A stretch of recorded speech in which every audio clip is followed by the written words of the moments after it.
Good evening to a season of purpose here at Peace Lutheran. Thank you for tuning in on our YouTube channel or maybe through our Facebook Live Facebook site.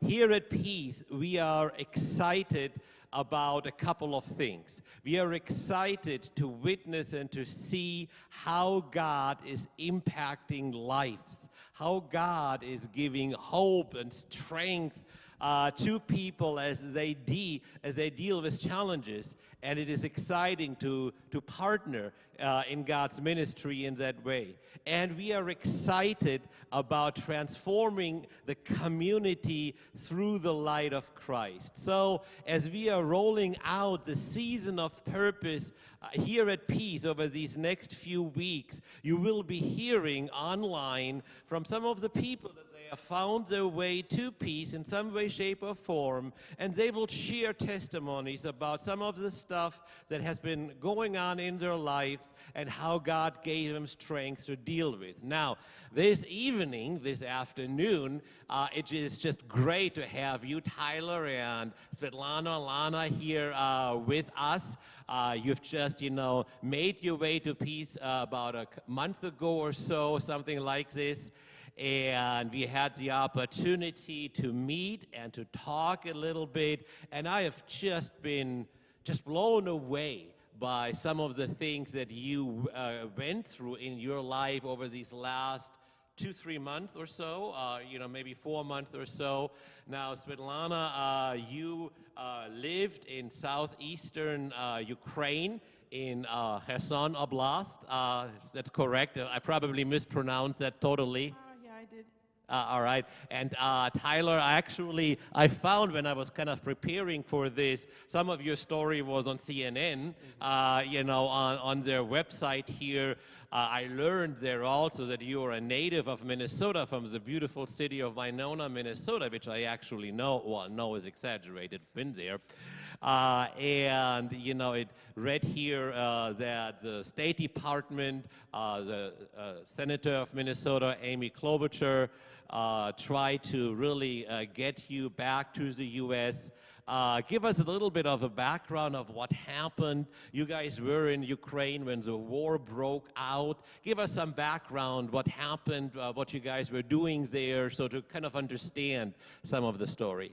So should it start before, like when I met her, or? Yeah, okay. So I met this beautiful lass that's sitting to my right on the internet, and it ended up happening that I didn't see her right away, and then she liked me in February, and then I didn't talk to her until July. July.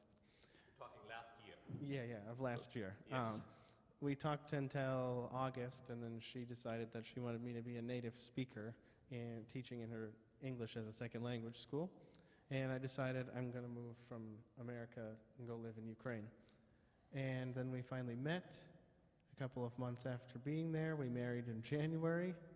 And, well, the story starts in February when I left for Poland to get my marriage visa to extend my stay.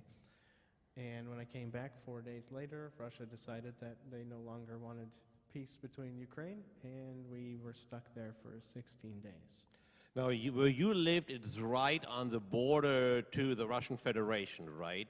Kherson, or? Well, not exactly just at the border, but like my region, the whole region is like the next region after Kherson region is Crimea. Right. Right. Yeah, but like my city was like far from Crimea. I mean, like it took like 4 or 5 hours to get there. Yeah, so they made it their way from Crimea to my city, and my city was the first. Your city was the first that fell to the Russian occupation. Right. It was the first on their path. Right. Yeah, but like fortunately they couldn't make it further than my city. Right. And tell us a little bit about what you experienced when the Russian army approached Kherson and your home place where you and your family lived. That must have been pretty scary. Yeah, of course. Like, not every day you can see such pictures from your window. I mean, the flying missiles and the explosions and the, such sounds. very scary and tremendous. And right, like we were shocked because personally I didn't believe that it's possible, like till the very last second when it happened. I thought that it's just like gossips and like false information. But then in the morning, I saw everything with my own eyes. And what was your reaction when you saw the missiles coming down with your own eyes out of your kitchen window? I mean, it must have been traumatic. Yeah, it was dramatic. I was terrified, of course, but like, Ukrainian people, they're very strong people.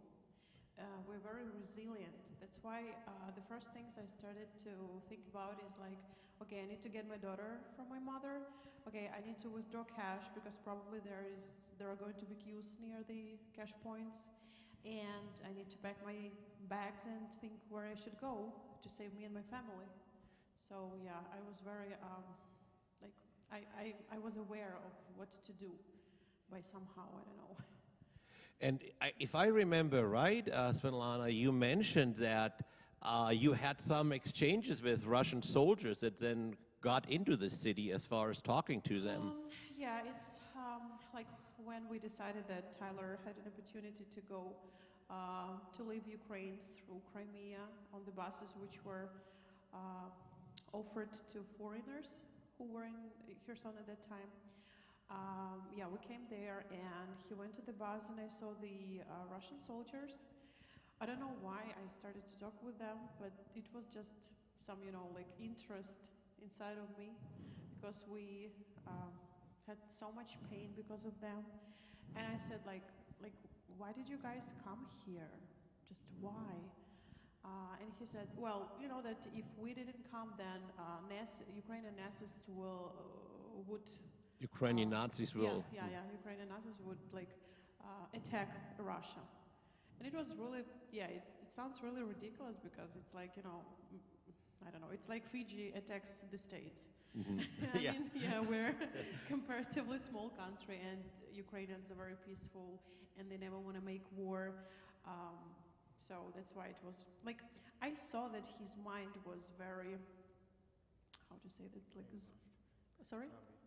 Jamie? Zombie, like he was kind of zombie.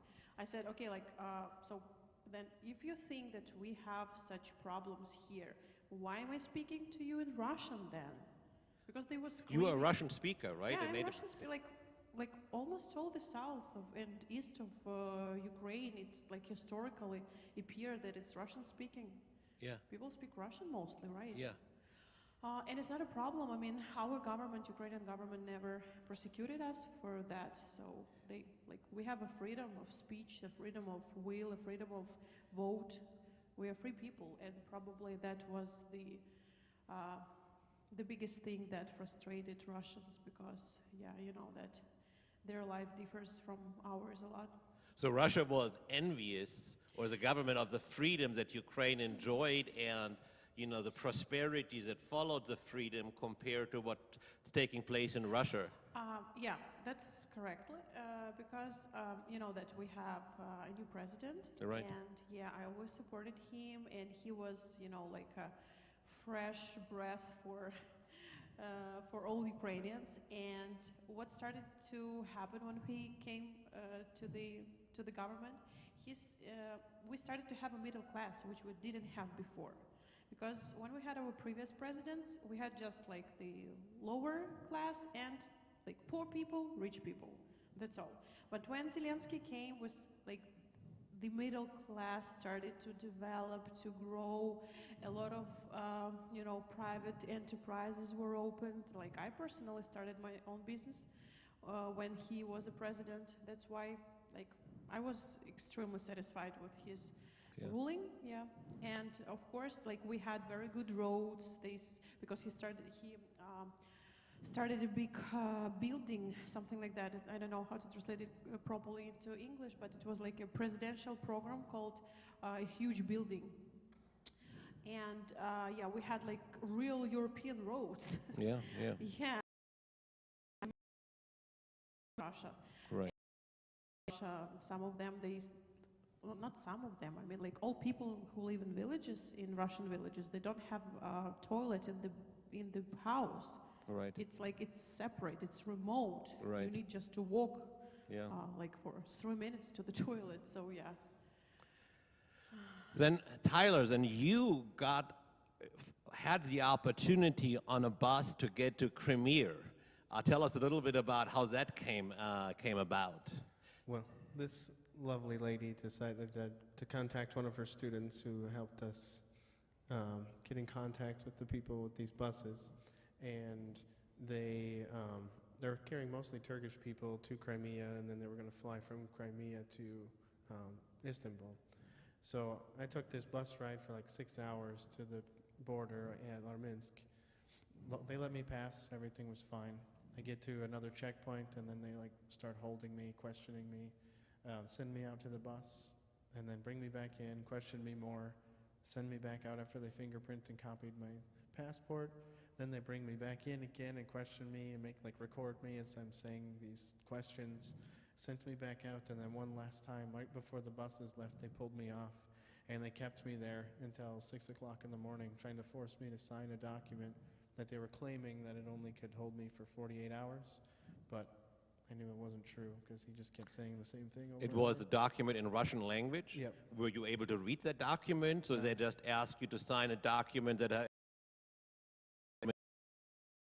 Me to sign something Right. that I couldn't read, so.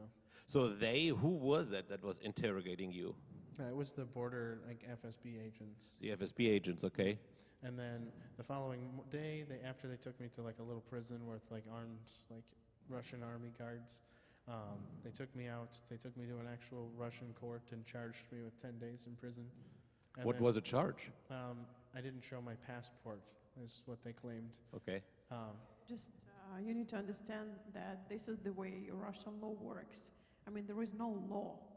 There is just a will of the authorities, and Right. that's all. That's it. And sometimes they do really nonsense things, but you can't do anything with that because just you don't have any rights. Yeah. You're like an insect there. So they could charge you with anything they wanted to, and whatever they wanted, for however long they wanted to put you in prison or jail, that's what they would do. Yeah, pretty much. Okay. And luckily, it was only for 10 days. And then they took me all the way down to Simferopol, which is the capital city, main city in Crimea. Right. And they kept me in a prison with a metal bed and Russian-speaking prisoners and a little hole in the ground for a toilet.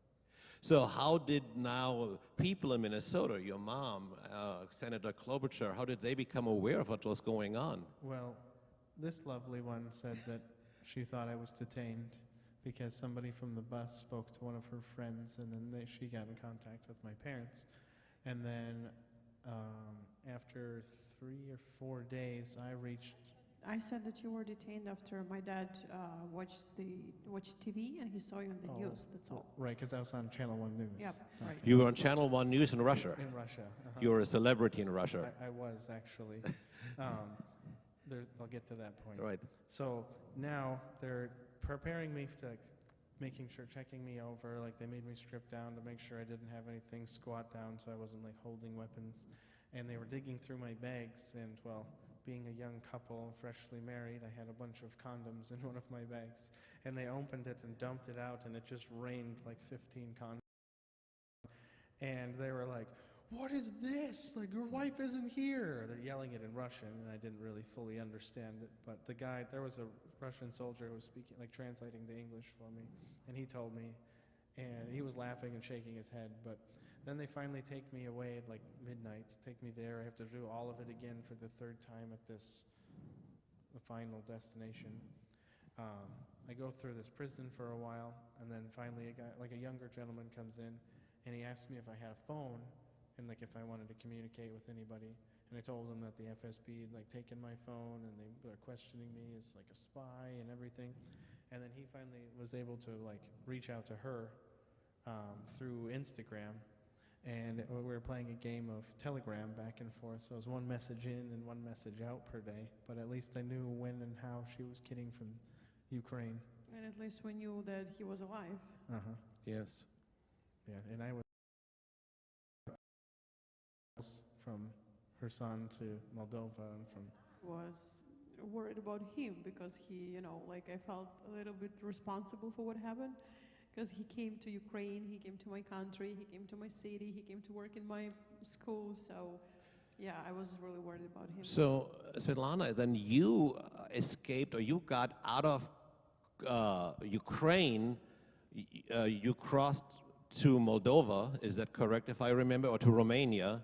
Yeah, like the first country was Moldova. Right. And we like walked through the like my brother's friend, he took us by car to the border, but Right. you know, between the border of Moldova and Ukraine, there is like a passage of road. Right. And then like the border service told us like, you guys, you should stop because cars can go there. And I said like, but we have like baggage and they're heavy, and you know, I was with my child and she can't like carry heavy stuff. And he said like, well, I don't know, that's the law.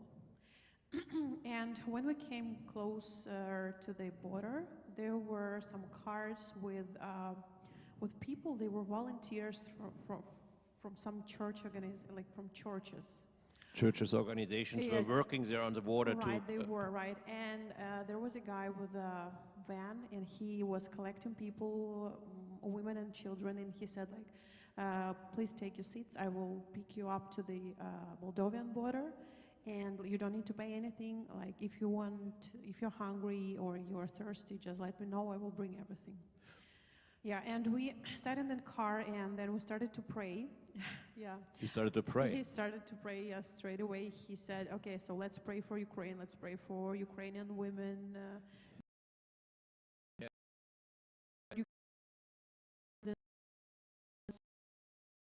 Yeah, we started to pray, and, you know, it was very, like, I was shocked. I was still in the shock because every day we had some events, and they were so fast that you, like, imagine this leap from the life where when you could predict something, and then like every day is like in a movie. You don't know what will happen the next minute. Yeah. Like you drive, then the service stops your car, says, okay, you should walk, and then you think, oh my God, how should I walk to the border? And then this guy appears. Like, there was a plan probably, you know, in the right, the higher plan, but yeah. So then we came to the border, and it was relatively free. I mean, there were not a lot of people because we came in the morning. And we went through the border, and again, we were met by some church, like representatives from church, and they were gathering people to put them into the buses and to put them into like refugees camp. But that's what we didn't need because we needed to go to Romania. And there was a guy, like a taxi driver, and like I started to, you know, like haggle with him to ask about the price, like help us to get there. And he agreed, so he took us to Romania. And then in Romania, he, like it was also relatively fast, like 2 hours or 3 hours, something like that, yeah. And when we were in Romania, we were walking with my daughter on the road, you know, like tired, dirty, hungry. With heavy bags, and I had an address of the hotel which I found when I had the internet in Ukraine, and I like started to ask people like, where is this hotel? Where is this hotel? And they started to show, but that was the wrong way. And then I just like stood, and I understood that I just don't know what to do. I just don't know what to do with no internet, with people who can't show us our hotel. I don't know Romanian. Many of them don't speak English. And just again, like a miracle, there was a white car driving near us, and his window and said like, are you refugees from Ukraine? I said, yeah, probably, yeah. He said, you shouldn't worry about anything. Just put all the stuff in my car. I will do everything for you. And he also was, I'm not sure about his religion, but he was there. He was in church too. Yeah. He related to church. And he brought us to the hotel. He paid for the hotel. He brought us food.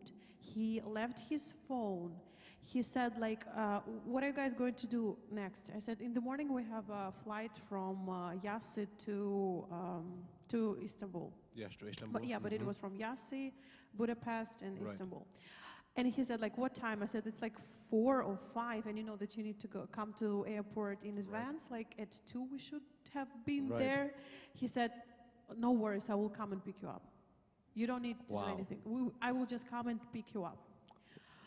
I said, like, I felt, okay, the first thing I did, I came to the hotel room, I locked the door, I sat on the bed, and I started to cry. Yeah. I just couldn't stop the tears because I was shocked how people can be kind. Yeah. Like he didn't know us. We were just strangers. Yeah. And he just like, he saw hopeless people and he saw that, you know, we were looking in desperate, not knowing what to do, and he just stopped it. And this guy, he did everything for us. What Yeah. for? I don't know. I called everybody, like my parents, my friends, I told you about this. I said, yeah, there are kind people, there is God in the world. Because There is. God put Because it on it's a that person's miracle, heart to yeah. be an angel for you. Right, and he even wanted to invite me and my daughter to his family. Right. He was married, and he's married, and he has a child, but his child was ill, and he said, I don't want to infect you. Right. So you guys go where you need to go. Yeah. Right. And in the morning, like at 2 o'clock, I woke up and I thought maybe he just said that because, you know, he wanted to be polite, but at 2 o'clock he was standing in the hotel reception and Wow. waiting for us. And he took us and brought us to the airport, and I was like, you know, paying credits to him, and he said, okay, I'm not leaving yet, so are you hungry? I think you didn't eat anything in the morning, so let's go to the cafe, I will feed you, I will feed your daughter. So he continued to behave like that. Right. Wow. Yeah. And so then you went, and you have friends in Turkey, in Istanbul, you mentioned, Yeah, right? You right. met up with friends in Turkey then? Yeah, the thing is that a lot of Ukrainian people actually escaped to Turkey. Right. And they're living, like, there are a lot of Russian speaking and Russians there, and Ukrainians even before the war, but after the war, like, this number, you know, grew up. And yeah, I have a lot of friends there, and we stayed at her place first, and then we found our own accommodation because we had to deal with visa process, and Right. yeah, so, right, we did everything there. All right, so Tyler, we left you in Crimea. You were still in a prison, interrogated by the FSB, and then what happened once you got out of that prison? Well, I kind of like started to manipulate my way and become friends with the guy that was questioning me. Right. Like, I worked my charm. And You worked your charm. There we go. So at the end, he understood that like I was just in an unfortunate situation. I was just an American teaching English in a foreign country. He believed that you were not a spy, that you were not on some mission, that you were just, you know, newlywed, Right. separated from the honey and trying to get back to her. Right, and unfortunately, the Russians believe that there's a stigma that the best American spies are English teachers as covers. The best American spies are English teachers that covers. Okay, that is interesting. Yeah, that's their belief. That's so, their belief. Yeah, 007, that stereotype. Yeah. So at the end, he helps me get to the train station, and then I have to take a train from Simferopol all the way to Moscow. That's quite a trip. Which is 32 hours. Yeah. And I had a top bunk, which I don't know if you've ever ridden on a train in Europe, but they're Yes. not very comfortable. They're not. In the top bunk, I didn't want to bother the elderly lady and her daughter that were sitting below me, so I just laid there for 32 hours. I got up twice to go to the bathroom, and that was it. Yeah. So I was quite stiff and sore the following Good. day and a half after I got to Moscow. And then I had to figure out how to fly from, or how to get from the train station to in Moscow to the airport in Right. Moscow. So my dad actually did all of that work. He found a friend of his that lives down here, who had a friend of a cousin's friend in Moscow that was willing to get up at 4 o'clock in the morning and pick me up from the train station and take me to the airport. So then from, like, there's one of my angels that protected me. Like, it just all worked out perfectly.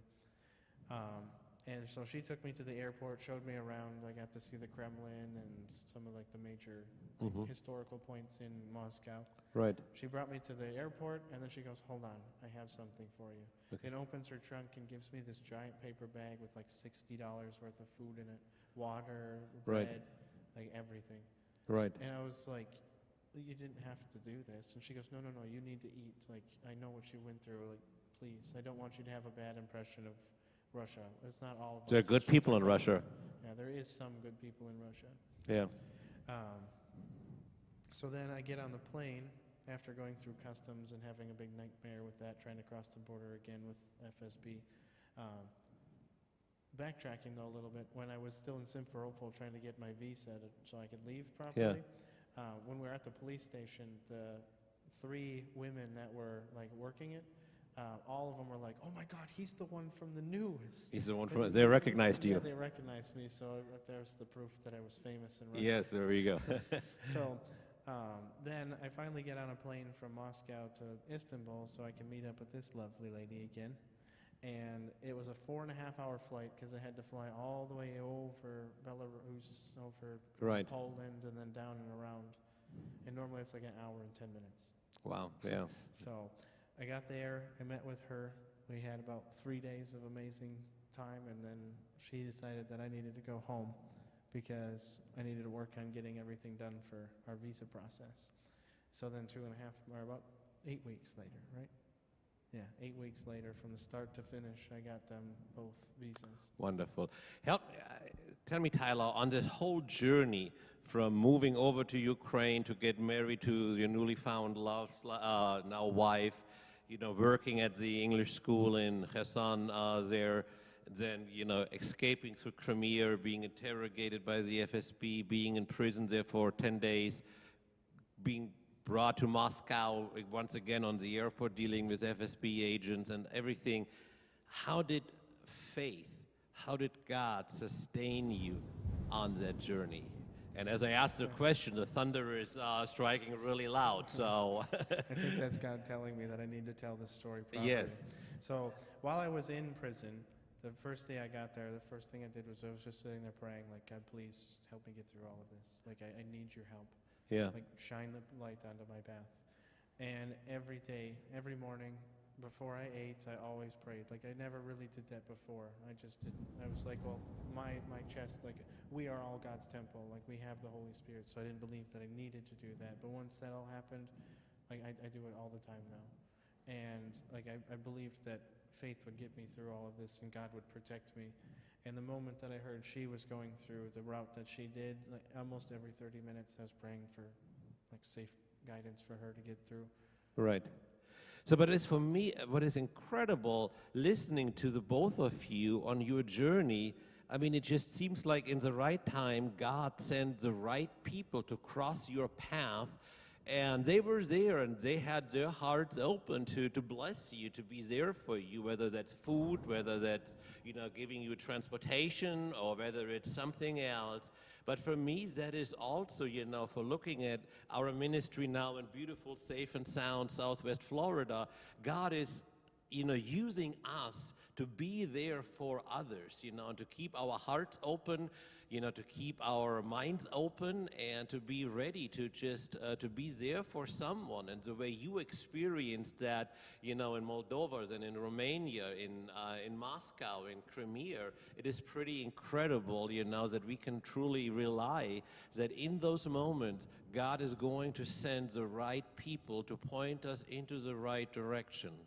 Right, and what's more, that we couldn't escape from Kherson for for 16 days. Me or you? You were No, I think I was there. Yeah, like 20 something days. Why we couldn't? First of all, we didn't have a car, like our own one that we could just load and live. And secondly is that there were huge battles. Right. In the border, and there were missiles everywhere, and there were mining fields, and we saw so many photos, and we heard so many stories and videos in social media when people were trying to leave Kherson, and they were just killed on the road. They were killed on the They road just as they were killed on trying the to get out road. of. Yeah, I mean, there was. I just I remember very vividly. I was watching the video, and there was a car in the field, you know, in the bullets spots, Right. and there were two like dead bodies. I assume it was this man's wife and son. Right. And there was a man standing in the field. He was crying and screaming. He said, "People, God, look, I don't have a wife anymore. I don't have a son anymore. I have nothing anymore." Yeah. So Wow. just his life was destroyed. His life And was there were a destroyed. bunch of videos and photos like that. And we were really afraid to do that, but we gathered, and there were like 4 or 5 cars of us. I took my sister-in-law and her daughter too, my nephew, my niece, and we started to drive, and we went through like 3 Russian block posts, checkpoints. And when we were on the last one, you know, the road was destroyed because of the bombs. Like the car couldn't drive on the road. Right. And there was, you know, piles of sand or something, and we had to drive like this, Yeah. like zigzag. And the driver, the woman who was in the car, she said, "Okay, let's not drive here. We will just go through the field." And we started to drive through the field, but at that very moment, we heard that like Russians started to scream. They just started to scream, and we're like, "Back, back!" We couldn't understand why. We thought that maybe they wanted to detain us, but then we stopped, and we heard they said, "Don't go there. The field is mined. It's mined, yeah. Like you're going to explode." Yeah. And we had like 2 kids, 3 women, 2 kids. Right. Yeah, and we immediately turned back, and we started, you know, to drive in that damaged road, and at last we reached our Ukrainian army. Yeah. Yeah, and again, what was that if not God? It was God. I mean, It was- so many people died in this passage, but we escaped. We were alive. Yeah. Yeah. And thank God you are alive, and both of you. And, you know, in listening to you, I'm just inspired by how God got you through that maze of, you know, different things, countries, and connected the dots, sent the right people. But what I also take from your story is we need to be ready to be there for others, because you never know that that we can make a life-changing difference in someone else's life, and that is what God has called us, you know, to do. And it's going to be interesting to see where your journey will take you in the future. And obviously, there's a lot of variables and open questions there. And it has just been truly a joy and an honor listening to you, hearing this story. And now, people watching from at home, whether you're watching on YouTube or Facebook, the season of purpose at peace is not about an activity. It's not about being busy. It's not about something for ourselves. It's realizing that when we allow God to use us and to move us, lives are being changed. And that is what that season of purpose will be all about. I thank you for tuning in tonight. The next season of purpose broadcast will be next Tuesday, this coming Tuesday at 1 p.m. And I will be having a conversation with our very own Broadway artist and member here, Mark Sanders, who has found peace to be a spiritual home, and he will share with us how he experienced God in his own life and here at Peace.